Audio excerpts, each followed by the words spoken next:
Hey, Amontaine, how you doing? Hi, Ameenah. Doing good. How are you? I'm doing very well. It's good to see you, if only virtually. So we went through this little process together, and I know we're going to dig into it. But honestly, I don't know very much about you as a playwright, and I would love to know a little bit more before we kind of dive in talking about the play, because we did get kind of smashed together serendipitously. But what what would you like the audience to know about you as a playwright?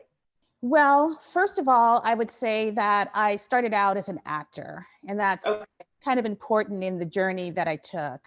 But there came a point where I felt like I was coming up against some barriers and that I wanted to expand more. And so I wasn't finding the kind of roles, I guess, that I wanted to really, I could feel like I could really dig my teeth into. So I decided to be the change that I wanted to see in the world. And I figured if I was going to ever experience those roles, then I better try and create them. So that's why I started writing. And I started primarily doing solo shows. And so my first solo show I did in 2006. It was called Waiting for Billie Holiday. And then from there, I created about 5 or 6 more shows, and I performed them all over Seattle. I went to New York a few times. I went abroad, and I had a ball. I got to be characters that I would never normally be cast in because I got to write them for myself. And I got I got to sing, I got to dance. It was a wild ride. And then at some point I found that again I was coming up against some barriers, and I wanted to expand out again, and I wanted to create roles for other actors that they might have access to more complex characters. So I started writing ensemble pieces, and I've done that for the last couple of years. And my work, I would say primarily, not always, but mostly focuses on issues of injustice or social justice and inequities. And those are the things that I like to explore in my work. You said you were coming up against barriers. What kind of barriers were you experiencing? I just felt that as a Black actor, the kinds of roles that I was getting access to were not varied enough. I didn't feel like they actually really represented the breadth and depth of Black people or the Black experience. Okay. And so, yeah, I wanted to create characters that were like the people that I knew in my life, my relatives, my friends, and get those people onto the stage. So, Ameenah, please tell us about your work as a director. You're phenomenal, and Well, thank you. I really want to hear more about your journey. Yeah, when I was listening to you talk, I was like, man, you're a way better actor than I was, because I too am a performer, started out as a performer. I had the acting bug for years and years and years, and eventually I just kind of didn't have the bug anymore, but I really had the bug for storytelling and for show creating, creating live experiences for audiences to come and trip out on. So that's what I wanted to do. I'd been choreographing for years in LA, and was just trying to parlay that into a longer, hopefully more lucrative directing career. I don't know. I think I found my lane a little bit. I'm having a good time as a director, and I think I found my lane because I just feel like the road is so long out there in front of me for the potential of what I can do as a director. And I didn't feel the road was as long as an actor. A question I have for you then is, are you finding then those projects that you feel passionate about and really want to bring out and direct? That's an awesome question. And I have to say, in short, the answer is yes. I honestly feel like there is a paradigm shift happening, of which Mhm. I am trying to take full advantage. And for as victimized or neglected or forgotten as I may have felt in the past, and definitely felt in the past, I have felt really honestly very supported as a director. And, not that it has been without its challenges, and we can talk about that, like being a woman in charge, even I think more so than being a Black person in charge, but being a woman sitting at the head of the table or in the director's chair has been truly one of the most challenging experiences of my life and professional career. So I'm not trying to say it's been easy. I'm trying to say it's been fulfilling and rewarding. And I have been feeling that support. And frankly, I feel that support from this organization that's put us together from with ACT. John Langs has been incredibly supportive of me and called me out of the blue to direct something at his theater back in 2016. The Royale. Yeah. And I know that this takes place in 1905. It's loosely based on the life of Jack Johnson, the boxer. Mm-hmm. And you spoke a little bit about the rhythm of the play. And I think I also heard you say in some sort of interview that the rhythm actually becomes a character in the play. Oh, yeah. Can you speak a little bit more about that? So this play just spoke to my heart immediately. I first came in contact with the play actually in 2013 out in LA.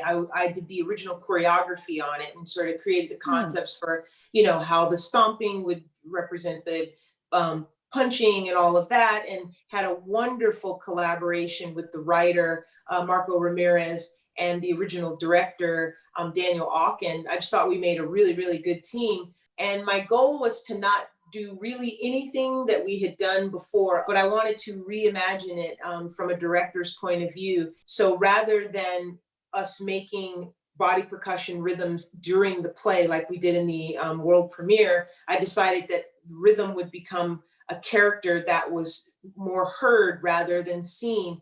And so that was everything from the applause of the audience as the boxers came in, to the way they stomped and punched each other, to all the radios that we had around the space that were sort of doing all the news broadcasts. I just wanted it to feel like a musical, like, this sort of percussive musical that was just throbbing in the way that the character Jack Johnson was sort of throbbing. He was so young and just so full of fire, and the actor that was playing him was equally full of fire and awesomeness like that, and just raging and just ready to just rock and pump.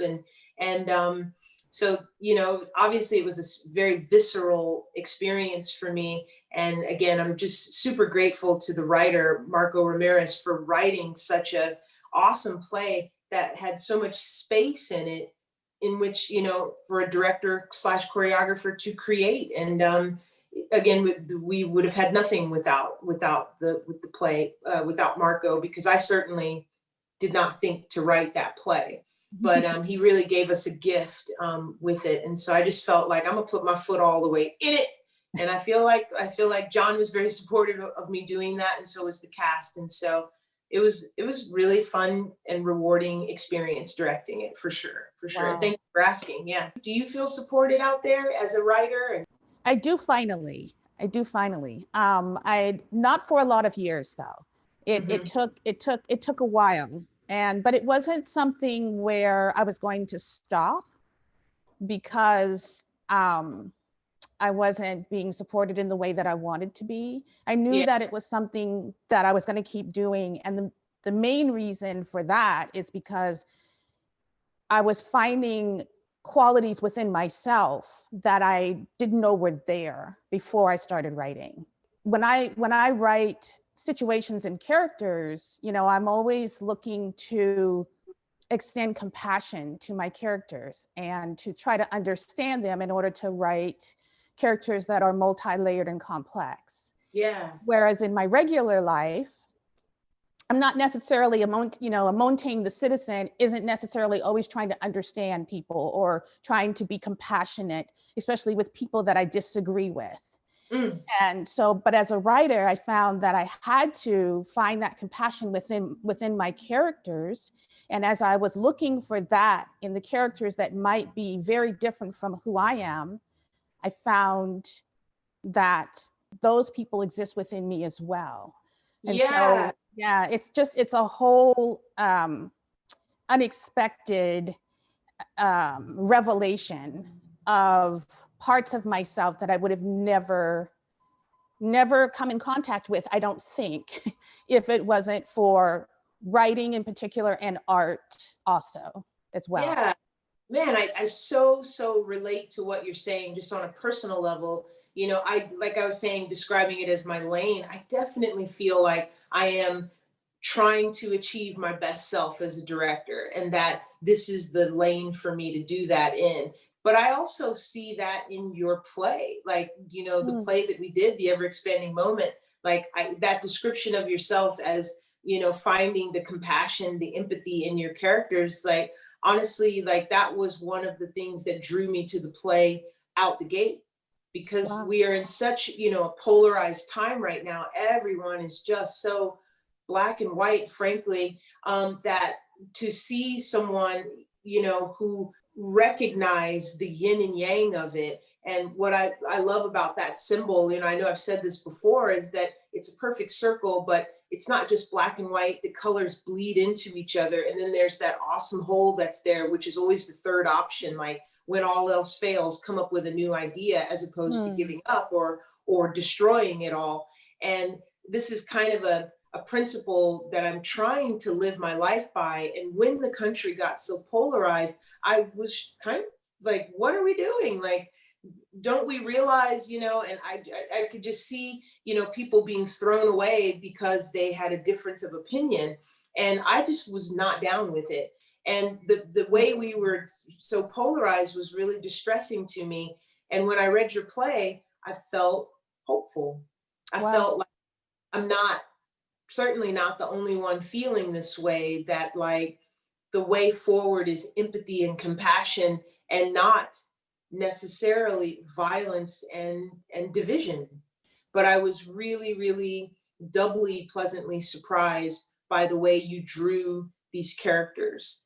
And I'll have to say, in particular, the white male cop character, because Mm. it's so not us, it's so different from us, Right. it's so not our voice and not our experience.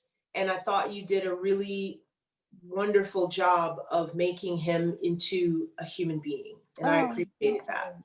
Thank you. Well, I have to say that having you as the director in this workshop was really revelatory to me. I was so pleased to be in the Zoom room with you and to watch you work and to watch you pull apart the piece and to dig deep, and to the way that you worked with the actors and getting those performances out of those actors. I have so much respect for what you do. You're really wonderful. Well, thank you, Amontaine. I'm all over here blushing. I heard a little birdie told me that you've been produced quite a bit in Seattle, and I was wondering if you wanted to talk about, any particular piece that was your favorite, something that, really introduced you on the scene in Seattle. Sure, yeah. I think we do have a clip from a play that was the newest play that I did in Seattle. In 2019 was our production of it at the 12th Avenue Arts, and it's called Don't Call It a Riot. It is a play, it's kind of a love letter to Seattle. I was born and raised here, Okay. and Seattle is a place that there's quite a bit of direct action and activism that has taken place here that a lot of people don't know about. And so I wanted to bring some of that out. So I have a play, Don't Call It a Riot, is placed in 1968, during the year of that the Seattle Black Panther Party was founded. And then Act Two jumps to 1999, which was the eve of the WTO protest, more famously referred to as the Battle in Seattle. So I couched it in real life events that happened here in Seattle, but I used fictional characters. And the two main characters, Marty and Reed, they're two women who have been they've been best friends all of their lives. And in Act One, 1968, they have both joined the Black Panther Party. And then 30 years later, they haven't seen each other in like 30 years, and they meet up again during the eve of the WTO protest. And it's like they have they've, like, you know how it is when you just fall back in with someone that you has been your best friend and you've bonded with. You just start, it's like there's no time has passed at all between you, and you start reminiscing about the old days. And that's basically what this clip is about. You and your that girl flick and your little patent leather shoes. Now, wait a minute. You love you some that girl. Admit it. Okay, well, name me one young girl at the time who didn't. No, I mean, come on. No, she was an actress. She lived in New York City. She had a cute boyfriend, a cool apartment. Hell, no, I am not ashamed. No, but no, I was not wearing patent leather shoes. Mm-hmm. Oh, was I? Oh. Listen, it's 1966. We are the cutest we're ever going to be. The Cultural Revolution is hot and heavy. Our first double date with two stone cold foxes and the most conscious brothers after you. I'm trying to impress, dropping knowledge on the brothers, quoting James Baldwin like there's no tomorrow. Then here you come, stepping out of your house looking like a big old cornball. Excuse me? Like you stepped right out of the Brady Bunch. You embarrassed me. Yeah, very funny. No, what about you? Well, now see, I was what you would call a fashion trendsetter back then. Yeah, so that big afro wig you had on? Korean style. That thing was so big no one could find your face. Don't be jealous now. No, I ain't jealous in no way. No, but do you remember when you and Davis went on the roller coaster that night? And your wig came flying off and it went straight down under the tracks. And there you were with this little head sticking Right, I forgot all about that. You don't think that was embarrassing for me? Okay, you got me with that one. But listen, all the other times, you were the embarrassing one. I'm so glad I remembered I had this little baby hidden in the back shelf. So much smoother than coffee. You know, if my daughter were here, I'd dare her to say something disparaging about my little baby. Although, if there are bourbon slave labor factories, I'm sure she'd know all about it. Reed, no, are you sure you won't join me? I don't drink anymore, but you go right ahead. I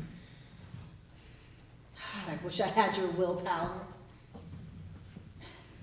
You know, but I've got a lot of pressure on me.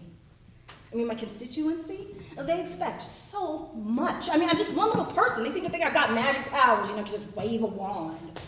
God, they have no idea what I go through on a daily basis. You know, so if I want to come home and have a drink or two to relax, I feel like that is my business. I don't find anything wrong with it. I'm all by myself most of the time in this big-ass house anyway. You know, the Skip's working late or gone for the weekend on one of his beloved golf tournaments. You know, I told him he should just take a mistress. It's probably cheaper. And for Lala.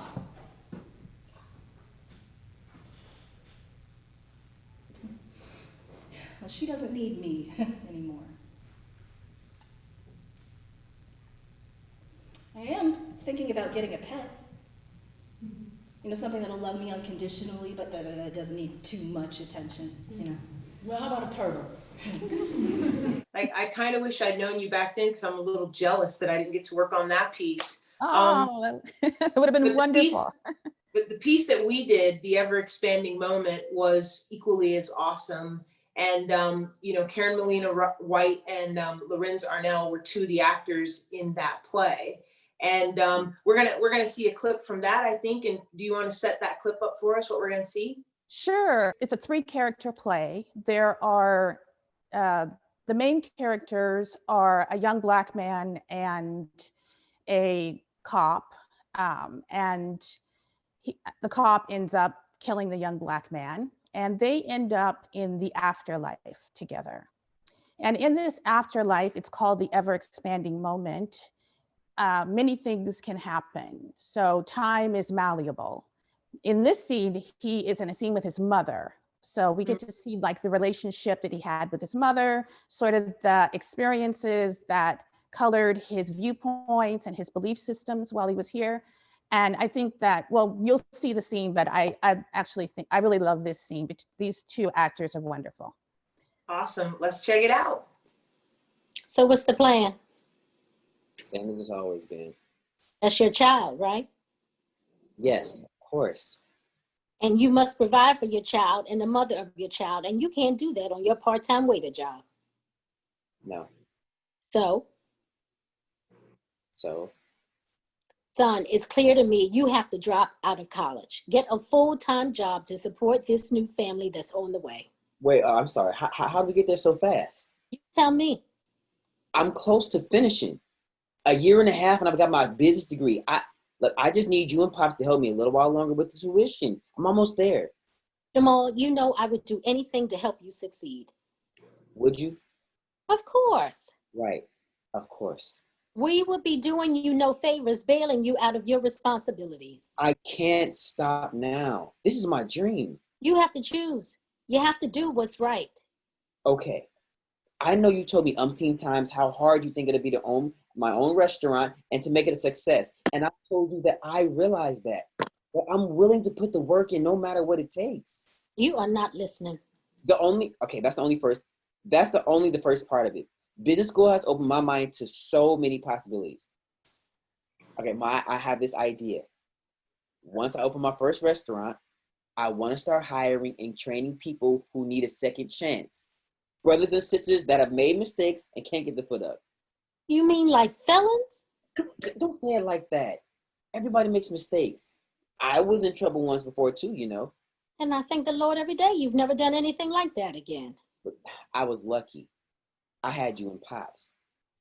Do you know what happens to people when they come out of these jails and prisons? They let them out on the streets with no money. If they have no family willing to help, most of them have no place to go. Most of them can't even get a job with a record. They've done their time, but they're still paying. Basically, they're going no place but back inside. But if they get a second chance, and I mean a real second chance. Jamal. Ma, I want to make it an educational thing, a real world experience. And at the same time, drop knowledge on them, teach business, teach them about money. Our people need to understand money. I believe capitalism can be profitable and compassionate too. Jamal, don't get me wrong. That's a beautiful idea. So what? What do you plan to open this restaurant with? It's going to take a lot of money. I don't have that completely figured out yet. I see. No, you don't. You shooting me down before you even heard me out. Son, it's wonderful to have dreams. But when Nona got pregnant, things changed. Nobody's saying you have to give up on your dream forever. You can go back to school later when things are more stable. Right, like you did. My situation was completely different. No, I have to do this now. What you have to do is be practical. Just because I'm dreaming of something bigger for myself doesn't mean it's not practical. Why are you doing that? What? Pretending like this is some random thought I just suddenly had. I've been talking about this since high school. I've been studying business, working hard, been at the top of my class this whole time, worked out a detailed business plan, everything. You know this. Okay, maybe it's like 5 years down the line before I can open a restaurant. Maybe 5 years before I can open up another one. I think it's time you and I take a trip to the store when you can make a detailed business plan of what fatherhood calls. There it is. Jamal, you've got a baby coming. You have no idea what that means. The things that babies need, what things cost, diapers and food and car seats and doctor appointments and prenatal vitamins. My whole life. And what's that? Put me in a box. Am I the one who couldn't keep my zipper up? Ma. Am I the one so reckless to get somebody pregnant while being totally unprepared to care for a child? Forget it. You never understand. Oh, goodness.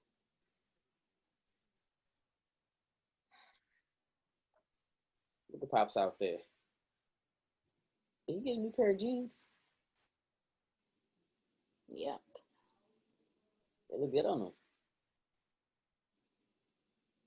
You know you messed me up, right? You and Pops, y'all messed me up. How so? My entire life, this is all I heard. Son, you have to be better and brighter just to be considered equal in this world. Make sure your clothes are pressed, your heels are good, your hair is neat and combed when you leave the house.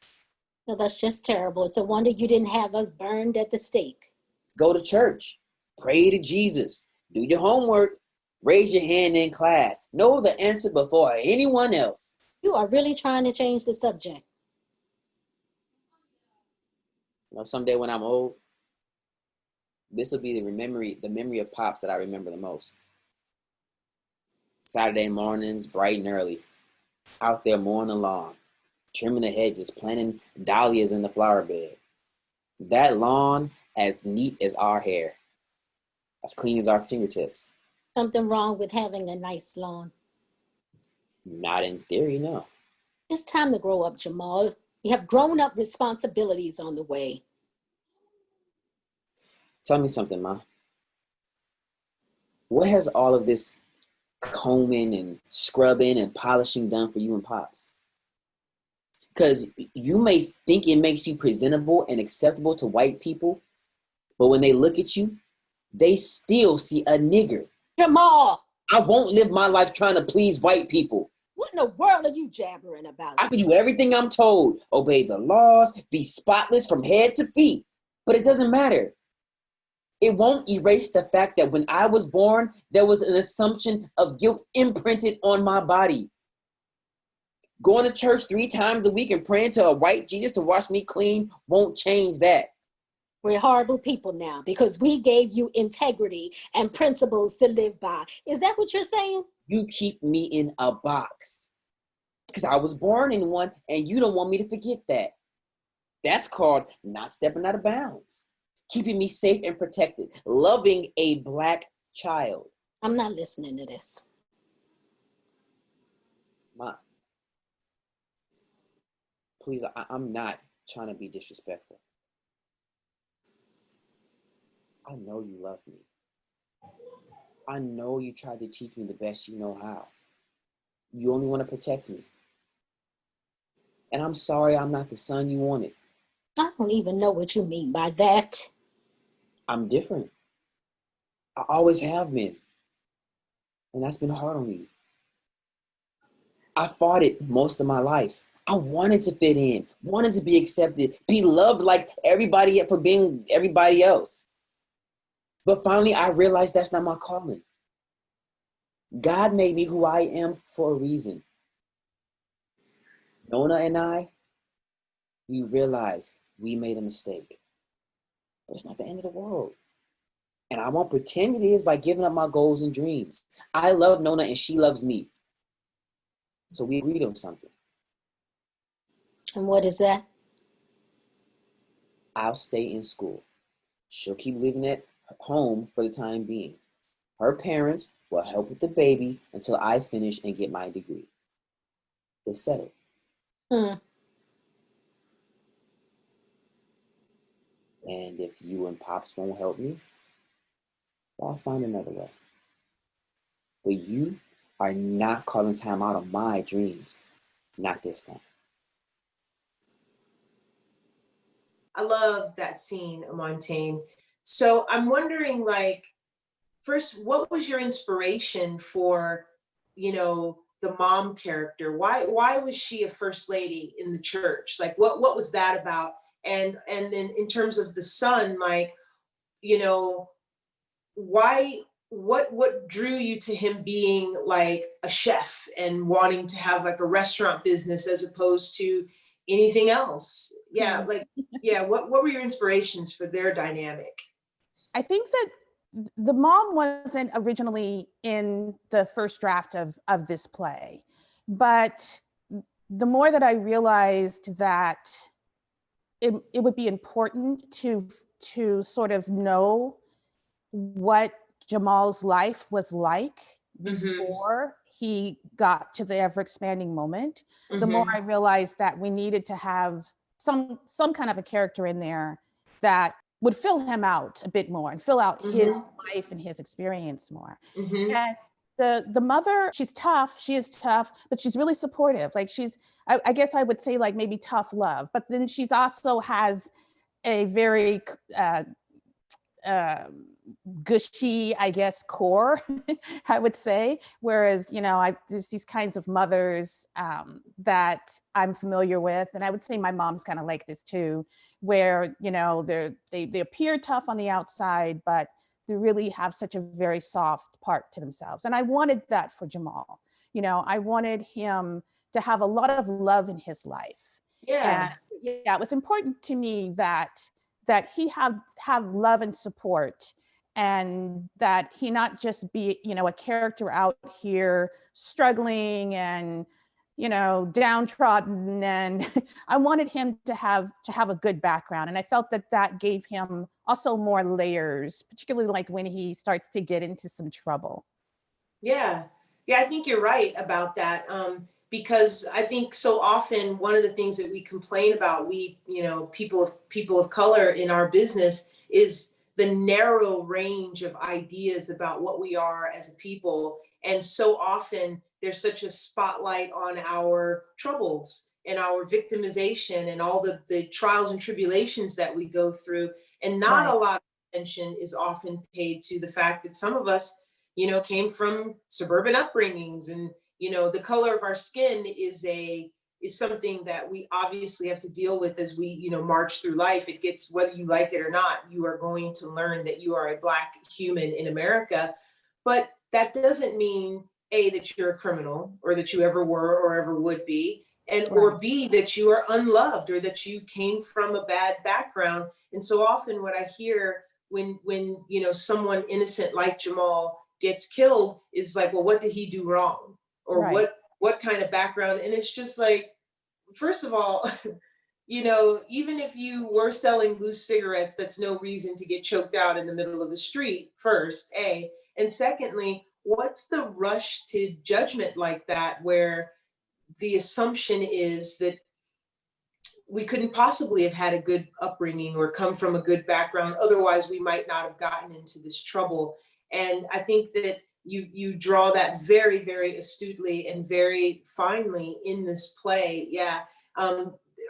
His mom being a first lady, which is something that I personally find really fascinating, is just women who grow up as frankly, the queen of the church, the mother of the Right. church, and what their whole sort of subculture belief system is about. But you're right, it's like they have to have a huge heart. Otherwise, how could they be the mother for an entire congregation?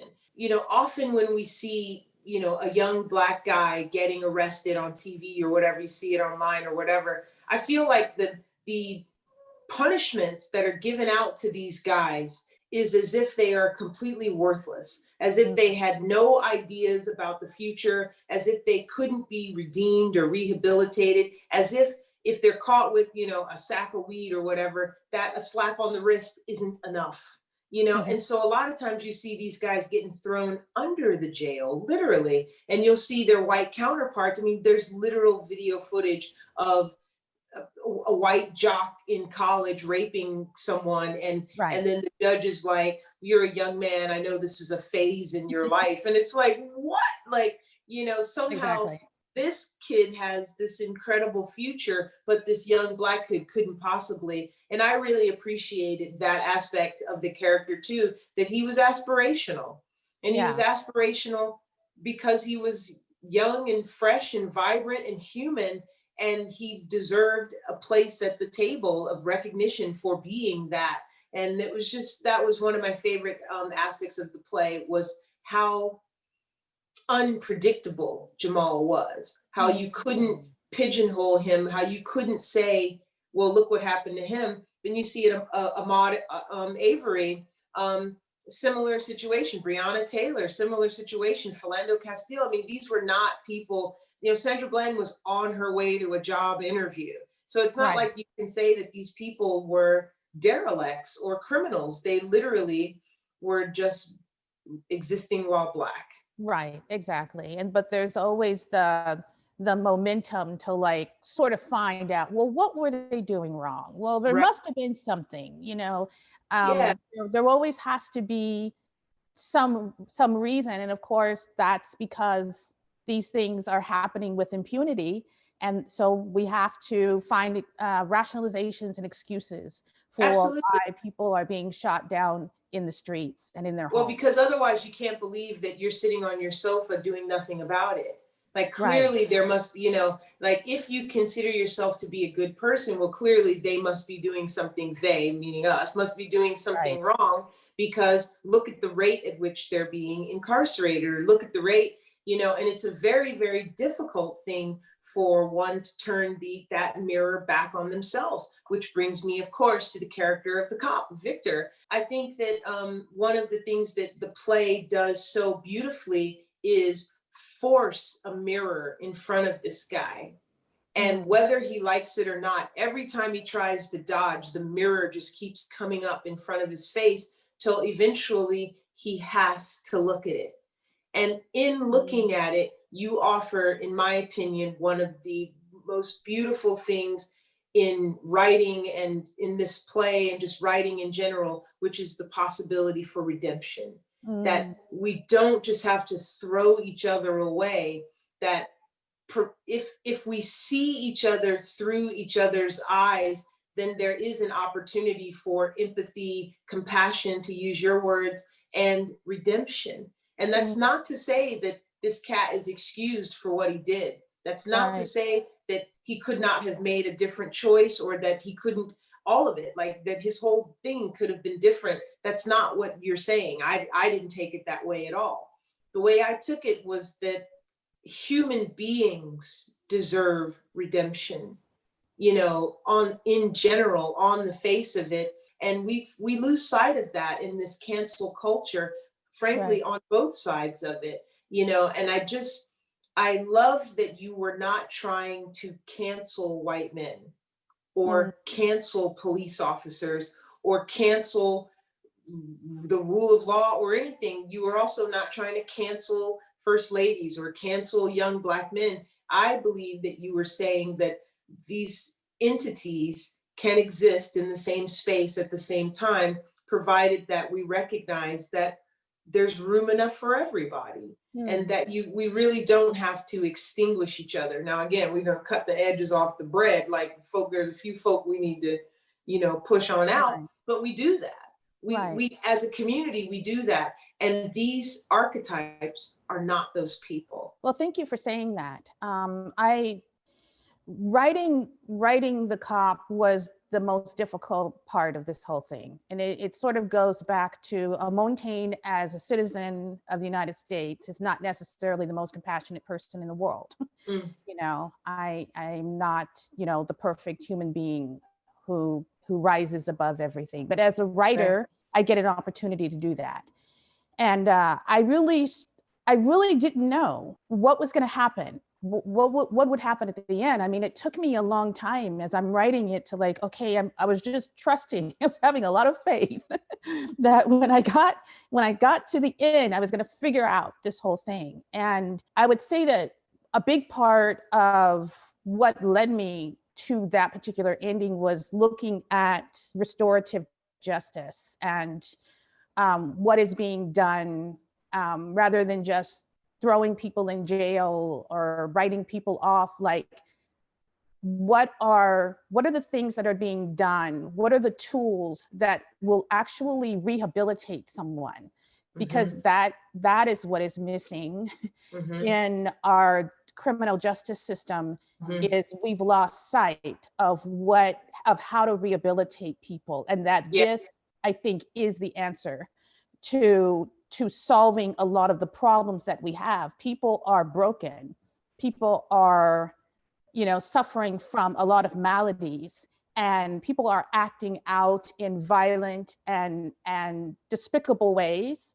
And what is the answer to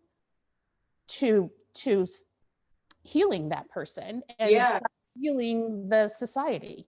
Yeah, 100%. Yeah, and for me, again, I think it is that mirror. It's that opportunity to look at oneself, like you give the cop, like you give him the opportunity to look at himself and to see what his background was and how he formed into the man that he became.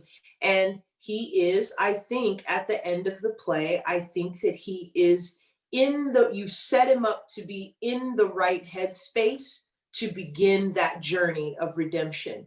Because we're actively in this moment right now in 2020. And I like it that you put us down that path towards a blueprint for a better mankind, as opposed to, frankly, preaching to the choir. Because, you know, all of us liberals or whatever, we of course it would be very easy to just slam the cops into, you know, but instead I think you took a much, much higher philosophical road, which was to envision him as a member of an entire race of people of which to which we all belong. And that if he's crap, chances are there are other people who are crap in amongst us. And we can't leave any, we cannot, I mean, again, cut the ends off the bread, but most of us cannot be left behind. Otherwise, we will see what we have right now, which is factions of people, you know, forming because they feel left out. They feel, you know, disenfranchised. And of course, we know these feelings very well. And, you know, they feel unheard. And frankly, they have been in a rut themselves, this rut of what they thought they deserved, who they thought they were, and how they thought their lives were going to turn out.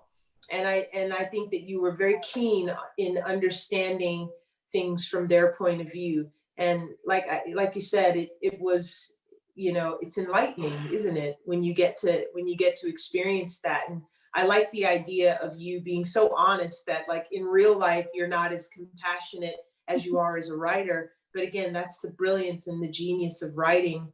If you're going to write real people on the page that we buy, as opposed to stereotypes who pander to a certain demographic or a certain audience, then you have to have that empathy and that compassion. And you do in spades, Amontaine. Oh, thank you. Thank you very much. Appreciate that. Yeah. I kind of wanted to wrap this up a little bit and just see, you know, if what your thoughts are for the future of the ever expanding moment. Like, do you want to see it produced, you know, and how would you like to see it produced? And yeah, just talk about that a little bit. Yeah, absolutely want to see it produced. I think that it's a very timely play. Yeah. And I think, you know, I mean, it's been timely for a while. And it's probably going to be timely for a time to come. But, you know, right now, when we're really as in mass grappling with these police killings that are coming to our attention rapidly, more and more and more each day. I think that this play it has a lot to say to the moment. So I really would, yes, I would be thrilled to have it produced fully. Well, if you are looking for a director, I think I might be available. So just put my name on the list.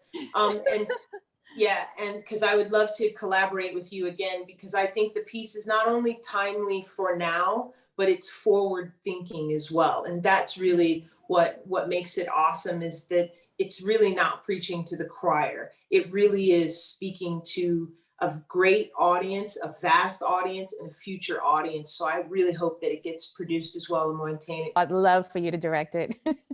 I'm yours. I'm all yours. Well, this has just been an awesome chat. I'm super glad that we got to spend some time together, if So virtually. glad I met you. Yeah. Because it was really fun doing that short week that we did together. So I just felt like we just kind of fell right into a groove and worked really well together. So I look forward to more in the future with you. Yes. Thank you, Ameenah, so much. My pleasure. And thank Good you. to see you again. You as well.